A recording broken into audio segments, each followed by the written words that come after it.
car tu es Dieu, au-dessus de la terre. Mesdames et messieurs, bon matin. Nous sommes le mardi 8 février, ça approche, ça avance à grands pas le mois de février. Vous voyez, c'est le mois le plus court, mais c'est le mois le plus rapide à finir aussi. Déjà, on est déjà le 8 février. C'est quoi ça? C'est quoi ça? Donc, pour ce matin, c'est Job 6, le verset 1 à 29. Donc, je vais lire pour vous. Le titre, c'est Réponse de Job à Eliphaz. Job prit la parole et dit: oh, s'il était possible de percer ma douleur, et si toutes mes calamités étaient sur la balance, elles seraient plus pesantes que le sable de la terre. Voilà pourquoi mes paroles vont jusqu'à la folie. Car les flèches du Tout-Puissant m'ont percé, et mon âme en suce le venin. Les terreurs de Dieu se rangent en bataille contre moi. L'âne sauvage crie-t-il auprès de l'èbre tendre? Le bœuf mugit-il auprès de son fourrage? Peut-on manger ce qui est fade et sans sel? Y a-t-il de la saveur dans le blanc d'un œuf? Ce que je voudrais ne pas toucher, c'est là ma nourriture, si dégoûtante soit-elle, puisse mon vœu s'accomplir et Dieu veille réaliser mon espérance. Qu'il plaise à Dieu de m'écraser, qu'il étend sa main et qu'il m'achève. Il me restera au moins une consolation. Alléluia, alléluia. Une joie sur les maux dont il m'accable. Jamais je n'ai transgressé les ordres du Saint.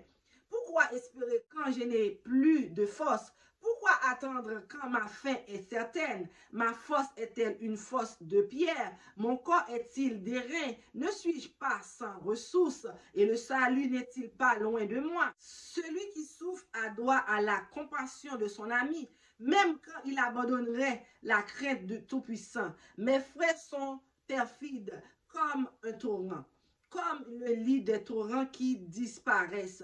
Le glaçon en tremble le coup. La neige s'y précipite. Viennent les chaleurs et ils tarissent. Les feux du soleil et leur lit demeurent à sec. Les caravanes se détournent de leur chemin, s'enfoncent dans le désert et périssent. Les caravanes du Théma fixent le regard. Les voyageurs de Séba sont pleins d'espoir. Ils sont honteux d'avoir eu confiance. Ils restent confondus quand ils arrivent. Ainsi, vous êtes comme s'il n'existait pas.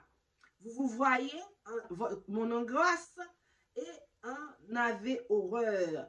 Vais-je dire, donnez-moi quelque chose? Faites en ma faveur des présents avec vos biens. Délivrez-moi de la main de l'ennemi. Rattachez-moi à la main des méchants.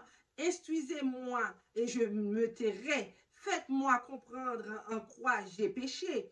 Que les paroles vraies sont persuasives, mais que peuvent vos remontrances?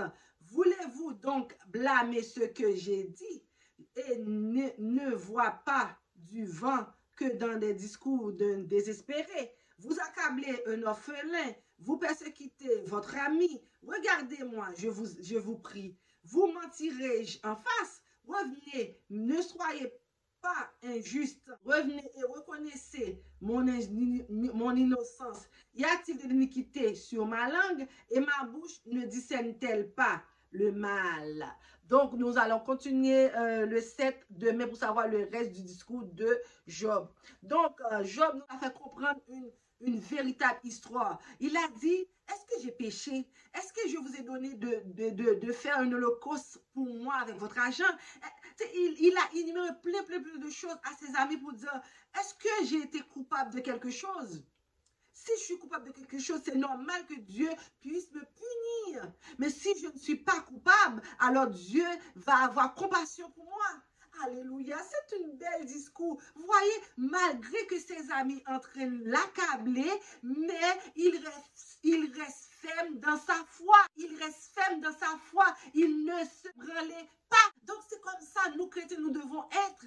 malgré les souffrances, malgré les calamités, malgré les injures, malgré les critiques de tout bord, de tous côtés, nous devons rester fermes, car nous servons un Dieu grand et puissant qui peut tout, qui peut nous délivrer dans n'importe quelle circonstance. Pourquoi se douter? Mais nous avons toujours l'ennemi qui est autour de nous, qui pour nous faire changer d'avis, pour jouer dans notre maille, pour nous essayer de nous faire changer d'avis, essayer de faire douter de la parole de Dieu. Dieu dit qu'il sera toujours là avec nous. Il était là hier, aujourd'hui et demain. Ça veut dire qu'il connaît ton passé, il connaît ton présent, il connaît ton futur. Toi-même, tu ne sais pas, mais lui, il sait. Donc, laissez-vous bercer par la parole de Dieu. Laissez-vous bercer dans la présence de Dieu. Vous verrez, sa gloire va éclater dans votre vie. Moi, je vous dis depuis au début de cette étude biblique, Dieu est toujours prêt pour aider ses enfants. Il suffit seulement que vous vous laissez aller dans ses bras, qu'il puisse vous aider. Mais si vous combattez contre lui, comment qu'il peut vous aider? S'il y a 2 lions dans le cage, il va certainement avoir un qui va être vainqueur. Il faut que lui, il soit le lion et toi, tu sois l'agneau pour qu'il te guide. Donc, laissez-vous dans les bras de Dieu. Vous allez voir que votre vie va changer. Je vous dis, si vous faites confiance à Dieu, il va changer votre vie. Moi, il a changé ma vie à moi et celle de ma famille. Mes frères et sœurs aussi. S'il peut faire ça pour moi, il peut faire ça pour vous. Parce que je sais où il m'a pris, où il nous a pris. Il nous a pris loin dans le péché, loin dans les problèmes, loin dans les difficultés de la vie, tous les jours. Il y a des jours où on se demandait, si on mange aujourd'hui, demain, est-ce qu'on aura de la nourriture dans notre assiette? On savait seulement le présent, le futur, on ne le savait pas. Mais lui, il avait un plan pour notre vie. Il avait un plan pour notre vie, bien déterminé. Il avait dit que nous n'allons pas rester comme ça. Notre vie ne va pas rester misérable tout le temps. Il allait prendre soin de nous 24 heures sur 24, 365 jours par année. C'est ce qu'il l'a fait. Je n'ai pas dit que voyager, c'est la solution à tout problème. Mais il peut te délivrer de différentes façons.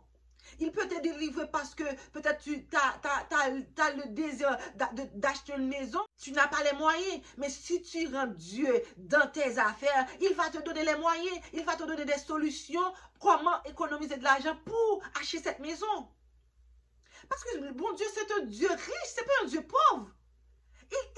Il t'a dit, si je te donne ici pour fouler, c'est pour prendre ce pays en héritage. Alors, s'il faut piller le Canada, c'est pour prendre le Canada en héritage. C'est pas pour dire, oui, Jésus me pauvre, oui, Jésus me bague l'argent, oui, Jésus me passe ici, oui, mais mon Dieu pauvre va servir. Non! C'est un bon Dieu riche. Riche en tout, riche en fidélité, riche en bonté, riche en amour, riche en sagesse. Donc, crois que Dieu peut t'aider et tu verras la gloire de Dieu éclater dans votre jour chaque jour.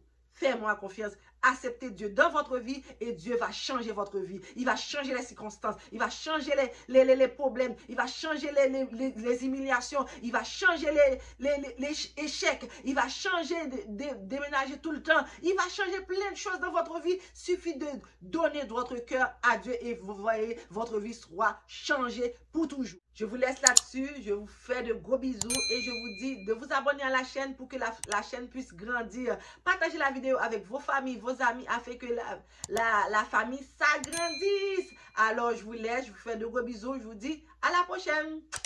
Car tu es Dieu au-dessus de la